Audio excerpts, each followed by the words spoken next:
May mga nagtatanong sa amin kung saan may seafood food trip dito sa may Montalban. At ito na, may napuntahan na kami na may iba't ibang putahe ng seafoods. Iilan lang yung mga kainan dito sa may Montalban, Rizal na may ganito, kaya huwag nyo tong palagpasing itry. Dito nga lang pala ito sa may Island Seafoods, Montalban. Kagaya na ibang vlog ko, kaya namin to na-discover dahil sinadjust lang din sa amin to sa comment section. Kaya kung mahilig ka rin sa seafood at wala kang allergy dito, tara ituturo namin sa inyo to kung paano puntahan kapag nag-commute. Sumakay lang kami ng Montalban Louvers at bumaba kami dito sa Louvers Mall. Sa gilid nito, may mga pila ng tricycle at sakay kayo sa kulay orange. Sabihin nyo lang sa may clubhouse lang kayo ng Eastwood Phase 6. Kapag nakita nyo na tong Save More, malapit-lapit na kayo. At ito, nasa tapat lang sila mismo ng clubhouse Eastwood Phase 6. Kung meron naman po kayong dalang sasakyan, ipin nyo lang sa Google Maps ang Island Seafood Montalban. 100 pesos lang yung pinakamura nila ditong a la carte at ito yung kanilang buong menu. Bukod sa seafoods, meron sila ditong mga pansit kagaya ng pansit kabagan at pansit batil patong. At meron pa silang Batangas Lomi. Pero yung dinayo namin dito, yung kanilang Bilao Seafoods na medium size. Maganda na meron silang malapit na hugasan dito kasi alam nyo na pag seafoods, mapapakamay ka talaga. Yung mga pagkain nga pala dito, lulutuin lang once na mag-order kayo. Kaya meron talagang waiting time. At bago nga na-serve sa amin tong Bilao Seafood, naghintay kami ng 30 minutes. At ito na yung seafoods Bilao medium size. 700 pesos yung isang order nito. May isang daing na bangus, 400 grams ng crabs, 8 pirasong fish Shanghai, meron ding mais at 200 grams ng shrimp, 4 na pirasong okra at 2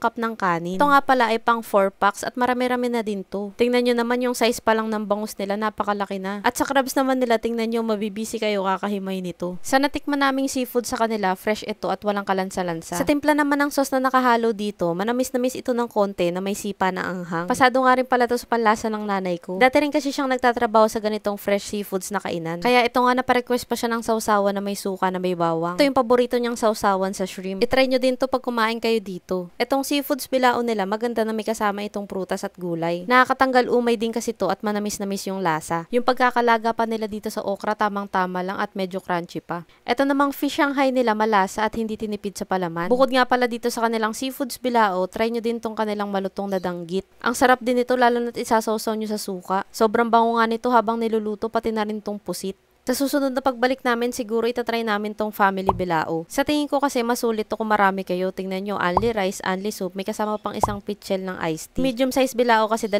kanin lang, kaya napa-order kami ng extra rice. 25 pesos yung isang cup nun. Kaya naman guys, kung hanap nyo ay seafood food trip, try nyo na rin dumayo dito sa may Island Seafoods, Montalban. Marami pa nga pala kami ni Maynard na i-share sa inyo ng mga sulit na pasyalan, kainan at kapihan. Kaya para updated kayo sa mga mapupuntahan pa namin, huwag niyong kalimutang i-follow ang aming mga social media accounts.